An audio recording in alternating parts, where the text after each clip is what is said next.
J'ai couché avec ma mère, avec mes sœurs, avec ma fille, avec ma tante, avec le gardien du trésor. Je suis là. Sire! Sire, le peuple gronde! J'ai tué mon bouffon et mon épagneul. Un petit poignard a eu raison du grand chambellan. J'ai oxy de ma main quelques prisonniers pour les délivrer d'eux-mêmes. Je suis là. Sire, le peuple s'enfle. Près de 1000 jeunes gens, nés sous le signe de la Vierge, ont perdu subitement la vie en entrant dans le signe du Bélier. Sire! Près de 1000 jeunes vierges, nées sous le signe du Bélier, ont perdu subitement l'honneur en entrant dans le signe du Taureau. Je suis là. Sire, le peuple se repeuple.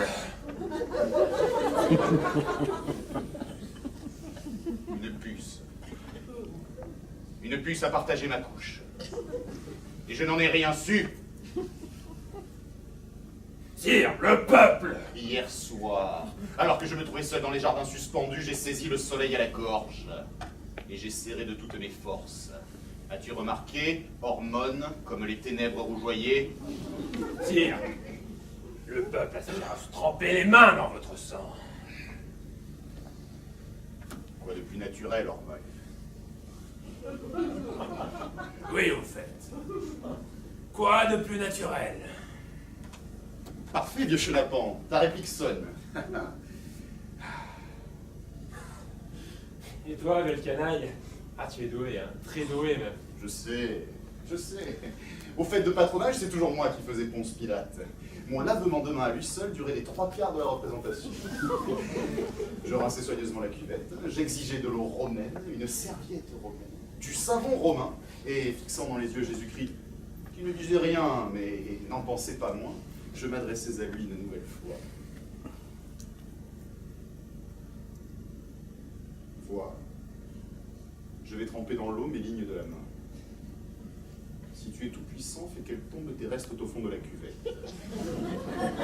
Alors je ressortirai des mains vierges, sans ligne ni raison. Des mains lisses comme un œuf, où notre rencontre ne sera pas inscrite pour ton bonheur et pour le mien. Des mains qui n'auront plus besoin de se laver. Je les plongeai dans la cuvette. Un immense frisson saisissait le public. Il y avait toujours 2 à 3 évanouissements. Et après, quand tu l'es ressorti? Eh bien, quand je les ressortais, crois-moi si tu le veux, mais les lignes étaient toujours là. Alors, m'adressant une nouvelle fois à Jésus-Christ, et voyons, je m'égare, ce n'est pas le sujet de notre impromptu. Où en étions-nous? Quoi de plus naturel, Arthur? Quoi de plus naturel?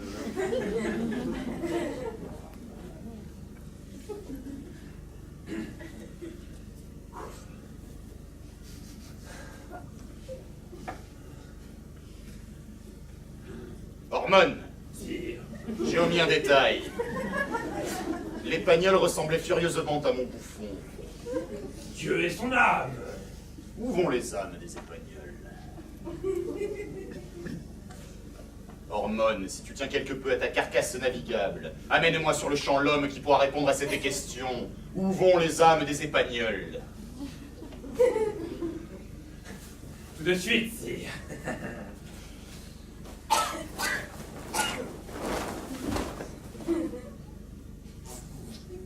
Ormond m'a fait guérir! Me voici, sire! Je baise vos pieds! Ah, à ton âge, baiser des pieds, relève-toi. Oui. Quel est ton nom? Espagnol, sire! Espagnol! Voilà qui me sied. Épagnol, as-tu une âme? Ah oui. Toute brisée. Toute brisée. Oui. Ah, oui. Et où va-t-elle?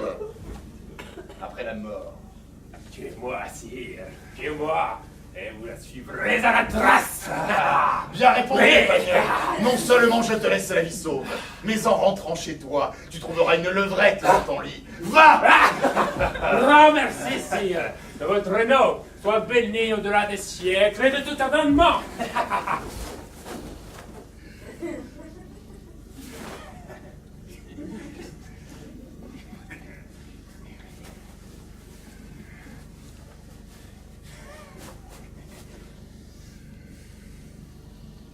L'épagnol m'a filé entre les jambes. Votre royauté est-elle satisfaite? Si la royauté se satisfaisait, prenant sa faim pour nourriture, et non pour nourriture l'objet de sa faim, mais l'abdiquerait sur le coup, la royauté. Ça, c'est envoyé, Arthur. Un aparté, Ernest, quand on jouera devant la marquise, il ne s'agira pas de se livrer à de petites réflexions personnelles. Enchaîne. Tu crois qu'il y aura un bon buffet chez la marquise? Pardon. C'est à qui? À toi, te dis, j'invente n'importe quoi, ce qui te passe par la tête, mais enchaîne. Sire, le peuple gronde. Je te répète, Hormone. Et quoi, sire? M'en tiendrez-vous rigueur? Si ceux accusés l'ordonnance du ciel, chaque matin, l'astre, déjouant vos embûches, devient-il pas troué l'est de son visage radieux? Les saisons n'obéissent-elles point régulièrement aux prunes, aux poires et aux abricots? L'abricot ne se répète-t-il pas en des milliers d'exemplaires? La femme ne finit-elle pas par se conjuguer à un homme? Et l'homme se contente-t-il d'un seul mot, la sauterelle d'un seul saut? Sire! Après le dimanche, comme des jours en nid, ne sont que des prétextes en nid pour enfanter un autre dimanche. Dieu, chaque seconde expire sa création pour l'inspirer de nouveau et l'expirer d'enchère. La mer se retire là où elle peut et revient là où il faut. Le cygne chante quand il doit mourir et meurt quand il doit chanter. Dès l'aube, le poète se rue sur la page blanche. Qui, le soir venu, se rue sur le poète noir?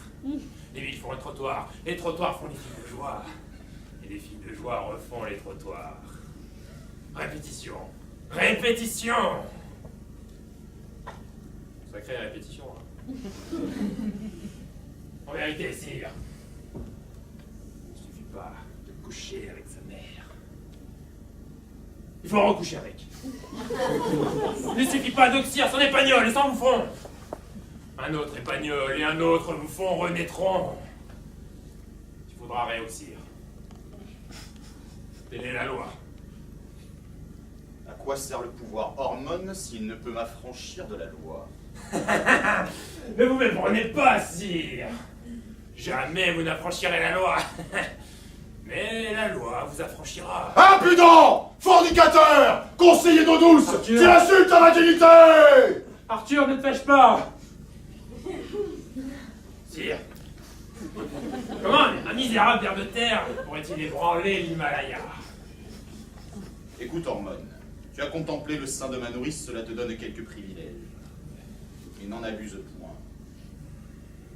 Parle-moi donc de mon ancêtre, le vaillant Picrator Ier. Picrator Ier. Est-il exact que, déclarant la guerre aux Turcs, il déguisa tous ses soldats en minarets, de sorte qu'à leur vue, l'ennemi déposait immédiatement les armes et se prosternait en poussant de gracieuses clameurs? Et qu'ainsi, il remporta la victoire, sans verser une seule goutte de sang?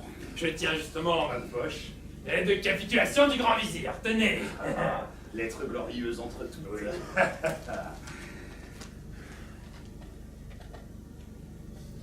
Mais c'est l'écriture d'Hortense. L'écriture d'Hortense. Tu as dans ta poche une lettre de ma femme? Mon lapin chéri, Je me suis trompé. Ce n'est pas la lettre du grand vizir. Ernest, donne-moi cette lettre. J'assure votre majesté qu'il ne s'agit pas de la lettre de votre vaillant ancêtre, Picrator Ier. Ernest, donne-moi cette lettre. Arthur, c'est ce que tu crois. Je ne crois rien, mais donne-moi cette lettre. Quand tu me parleras sur un autre ton, Arthur. Sur un autre ton, écoute-moi bien, si dans 3 secondes tu ne m'as pas donné cette lettre... Oh, bravo! Ah, formidable! Vous jouez avec un naturel? Si vous êtes dans cette forme devant la marquise...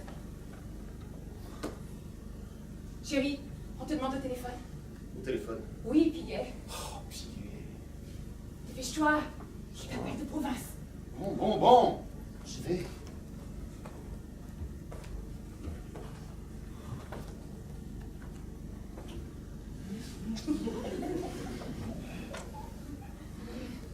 Oh, mon lapin!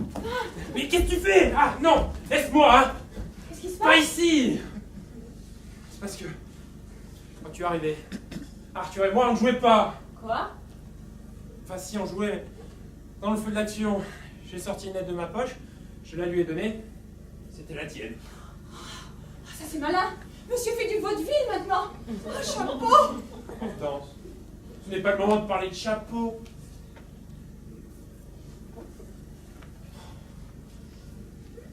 Faut trouver quelque chose. Je ne sais pas, moi. Mon meilleur ami. Il l'a lu? Non. Je la lui ai retiré des mains et tu es arrivé juste à temps. Mais mon lapin, s'il ne l'a pas lu. Mais arrête de m'appeler mon lapin! Ah, c'est énervant! De quoi j'ai l'air à la fin?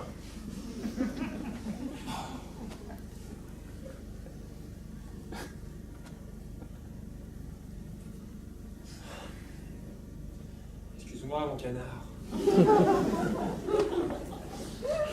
Comprends-moi. Je ne sais plus où j'en suis. Mon meilleur ami. Mon meilleur ami.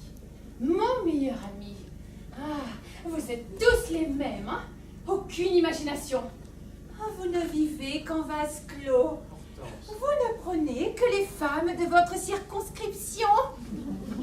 Évidemment, la femme de son meilleur ami. C'est pratique, hein? Il n'y a qu'à se baisser. Hortense!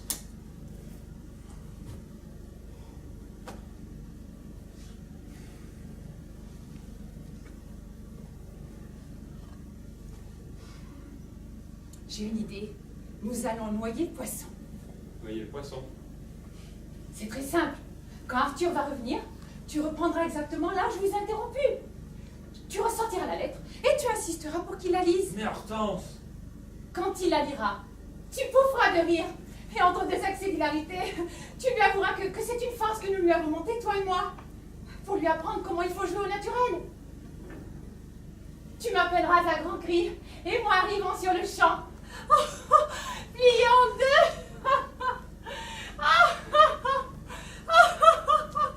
Arthur, impayable. Oh, si tu voyais ta tête. Oh, j'ai failli m'évanouir dans la coulisse. Et toi, Oh, Hortense? vraiment? Faut-il que tu sois naïf? Et toi, tu es formidable. Tu me donnes le frisson. Ça me rappelle quand j'étais à la guerre. Une femme qui aime Ernest, c'est une armée en marche. Oui, oui, mais... Mais quoi? Mais tu ne te rappelles peut-être plus ce que tu as mis sur la lettre. Tu dis de ces choses. Parfait, parfait. Donne à moi. Hortense. Allez, dépêche-toi. Je vais en rajouter. Oh là là, dépêche-toi. Nous n'avons pas de temps à perdre. Heureusement que c'est Piqué qui téléphone. À chaque fois, il raconte sa vie, celui-là. T'as ton stylo? Tiens, le voilà. Dépêche-toi. Ah, comme toi. Oh, Hortense! Oh, c'est bon, je vais rajouter un post-scriptum. Dépêche-toi, hein! Oh! C'est bon? Oh, parfait, parfait, parfait. Puis, tranche-là. Qu'est-ce que tu as écrit? Oh, une de ces cochonneries. Hortense! Oh, mais si ça peut lui donner des idées. Ah, vraiment, hein? Tu me donnes le frisson, hein? Hortense. Mon grand peuplier, là. Hortense, pas ici! Laisse-moi! Ah, et puis tu es folle!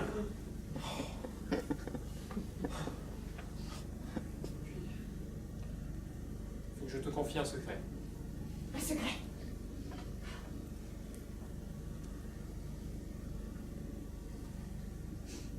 J'aime Arthur! Tu aimes Arthur?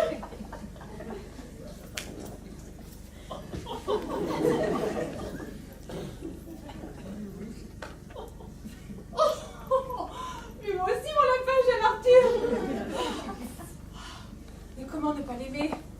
Un homme si probe, si droit, si généreux, si évident. Oui. Tu vois, quand je pense à tout le mal que moi et Ernest, je lui cause, Mais mon à lapin, cette perpétuelle trahison, si je supporte les qualités d'Arthur, c'est uniquement grâce à toi. tu crois?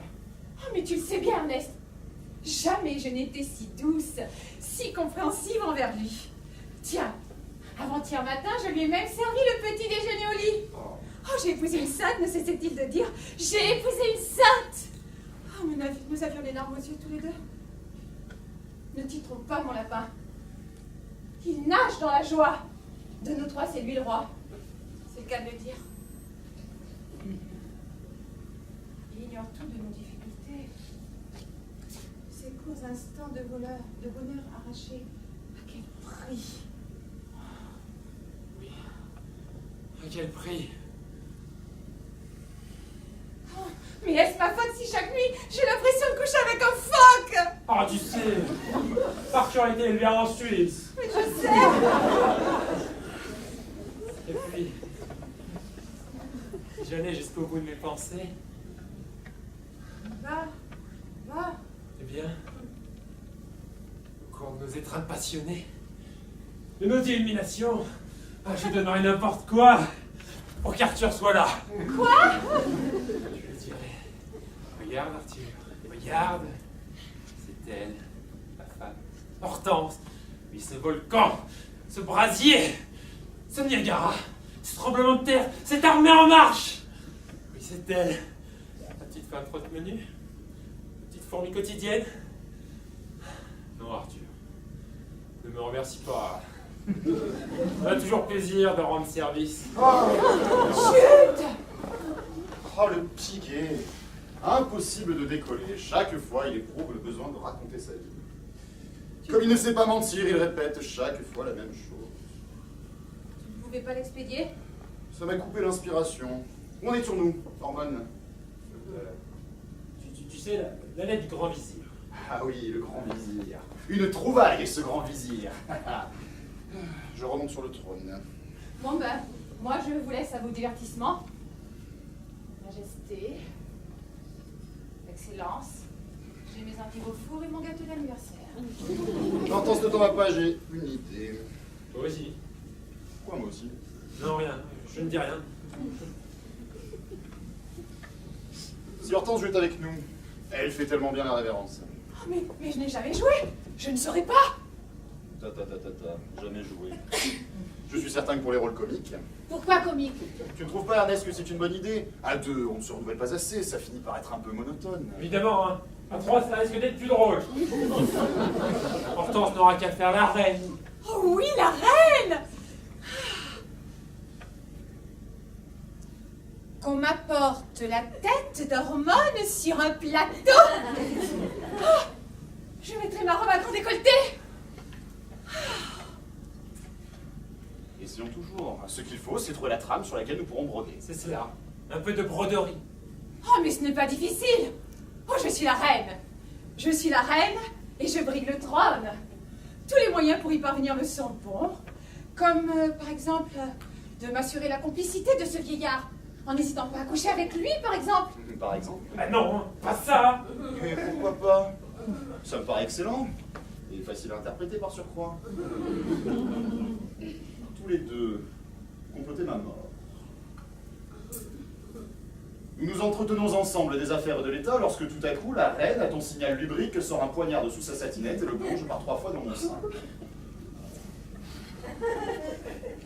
Toi, tu tâtes mon pouls pour t'assurer du bien fondé de mon cadavre, et à ce moment-là, brandissant la même lame, encore toute chaude de mes globules rouges, elle l'enfonce sans conférir dans ton dos de traîne. Oh oui, Ça oh, fera du un joli Shakespeare. Mais non, Du Shakespeare. c'est ridicule. C'est usé. Usée, et ta petite sœur, elle n'est pas usée? Allons, enchaînons.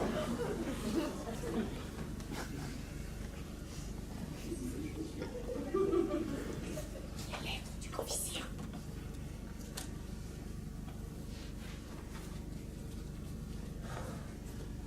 Tenez, sire. Voici la lettre de capitulation du grand vizir. Serre-la bien dans ta profonde hormone. Mais lisez-la, sire. Lisez-la. Mais sa seule vue me réjouit et verse un baume sur mes plaies royales. À ce moment-là, j'arrive.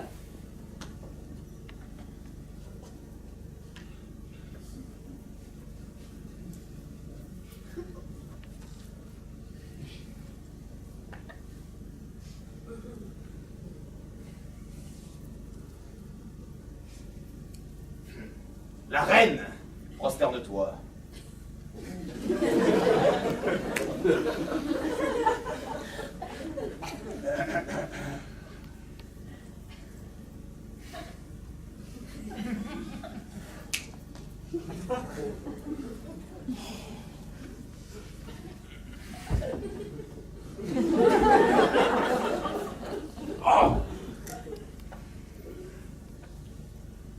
Majesté,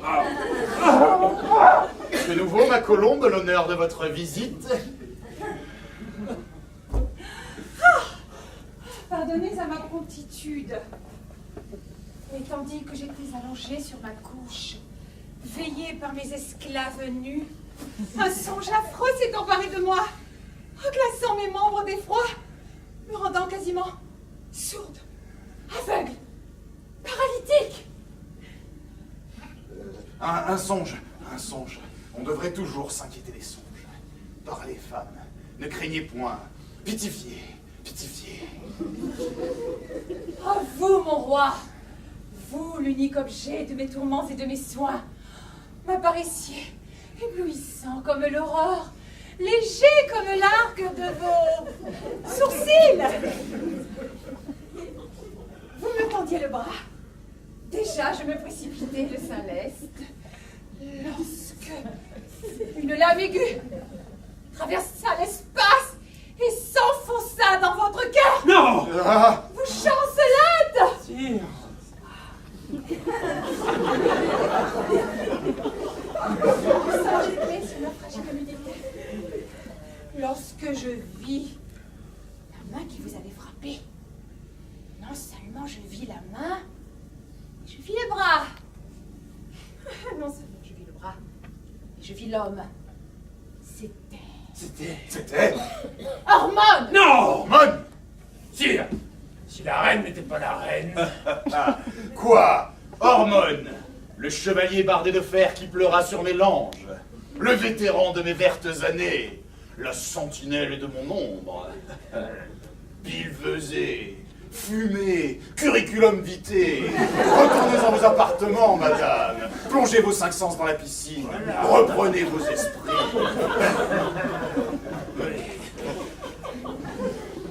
Sire!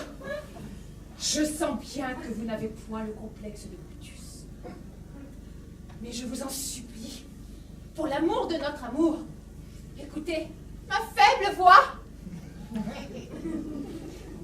Interrogez l'histoire. Les tragédies de ce monde ne s'écrivent-elles point parce que les hommes n'ont de cesse de piétiner les songes de leurs femmes. Je l'ai vu, vous dis-je, de mes yeux, je l'ai vu. Mais regardez-le vous-même. Ce regard en dessous, la rade terre, cette bouche fielleuse, ces mains d'étrangleur. Sire, cet homme est un faux frère. Cet homme est votre ennemi. Tu vas un peu loin, Hortense. Tu ne trouves pas qu'elle pousse un peu le diapason? Le diapason, monsieur joue de la petite fille peut-être. Allons, finissons-en avec vos apartés. C'est pour donner le change. Oui, c'est évident. Hortense est formidable. Tu ne partages pas mon avis, Ernest? Moi aussi. Enfin...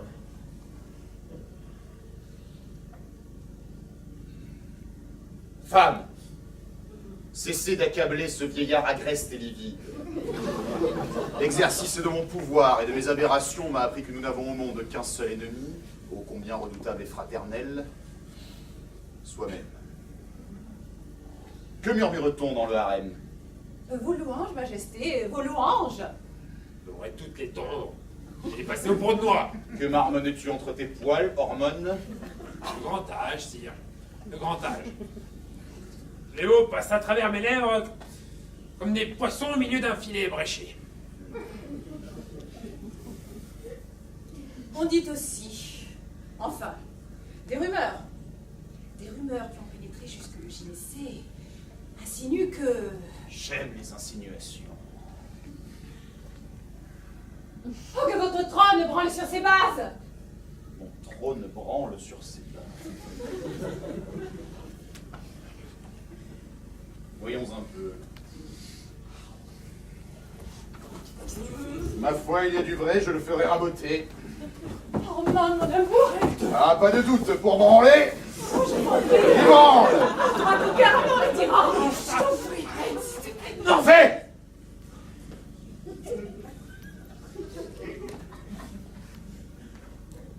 Excellent.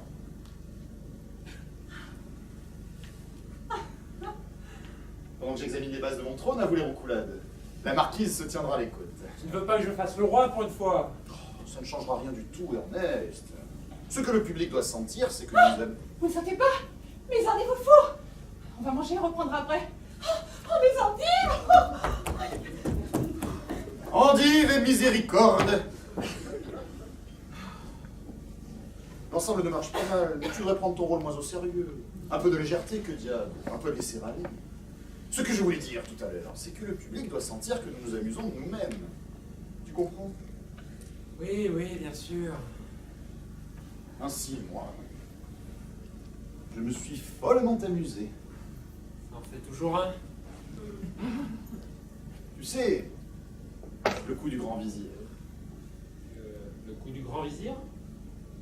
Quand je t'ai fait croire que c'était l'écriture d'Hortense, si tu avais vu ta tête à ce moment-là, impayable, il aurait fallu prendre une photo.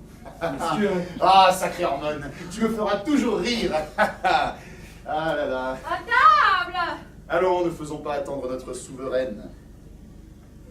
La vie est courte, Hormone. Qu'est-ce que la vie? Le soir descend. Dans les cimetières, les cyprès fouillent les ventres des morts. Les astres énormes étincellent, pas plus gros qu'une tête d'épin. Brouillard, brouillard. Toutes les rues se ressemblent. Les enfants se perdent dans leurs rêves. Femmes et phoques se confondent. Qu'est-ce que la vie? Qu'est-ce qu'un roi, la couronne des défaites sur la tombe de l'impossible amour? Quelle importance. Arthur. Allons. Avance. Avance, mon lapin. Avance, avance.